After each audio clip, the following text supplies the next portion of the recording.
একদিকে যেমন আনন্দ হচ্ছে, আবার এক ধরনের ভয়ও তো লাগে যে এত বড় দায়িত্ব এটা পালন করতে পারবো কি, নানা প্রশ্ন মনের মধ্যে উদ্রেক হয় আর কি।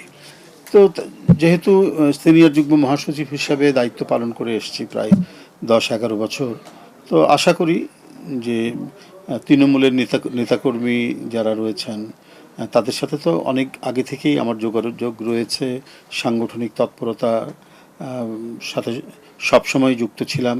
তাদের অনেকের সাথেই আমার ব্যক্তিগত একটা ইন্টারাকশান আছে এবং সাংগঠনিক ইন্টারাকশান আছে। এই মিথস্ক্রিয়ার উপর ভিত্তি করেই আমি মনে করি যে দলের চেয়ারম্যান এবং মাননীয় প্রধানমন্ত্রী যে দায়িত্বটা অর্পণ করেছেন দলের ভারপ্রাপ্ত মহাসচিব হিসাবে, আমি সেটাকে যথাযথভাবে এবং সর্বোচ্চ প্রচেষ্টা দিয়ে করার চেষ্টা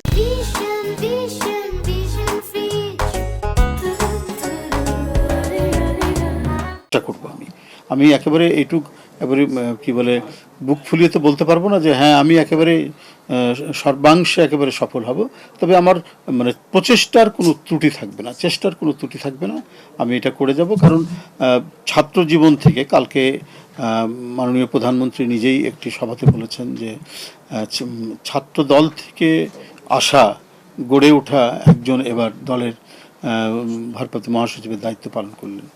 তো এটা তো এই যে তিনি একটা মানে একটা গর্ব ভরে যে কথাটি বলেছেন, এটা আমাকে অবশ্যই মনে রাখতে হবে। আমি এই বিষয়ে আরও সতর্ক থেকে যাতে আমার যতটুকু অ্যাবিলিটি, আমার যতটুকু মেধা এবং সাংগঠনিক সক্ষমতা রয়েছে সেটার আমি সর্বোচ্চ প্রয়োগ করব, যাতে মানে জাতীয় পর্যায় থেকে তৃণমূলের মধ্যে যেন কোনো না থাকে, কোনো ধরনের মানে গ্যাপ না হয়, কোনো ফাঁক তৈরি না হয়, এবং একটা তো দলীয় সরকার প্রতিষ্ঠিত হয়েছে অবাধ সুষ্ঠু নির্বাচনের মধ্যে দিয়ে। তো এই সরকারের যে ঘোষিত নীতিমালা যেগুলো বাস্তবায়ন চলছে, এই বাস্তবায়নের ক্ষেত্রে দলের নীতিকর্মীরা একজন প্রচারকের ভূমিকা পালন করবে। তারা জনগণকে জানাবে যে আমাদের প্রধানমন্ত্রী এবং বিএনপি তারা যে অঙ্গীকার করে সেই অঙ্গীকার কোনো বাগাড়ম্বর নয়, বরং সেটি বাস্তবায়নে এটা যেমন সক্ষম একটি রাজনৈতিক দল যখন সরকারে আছে এবং সেগুলো বাস্তবায়ন চলছে।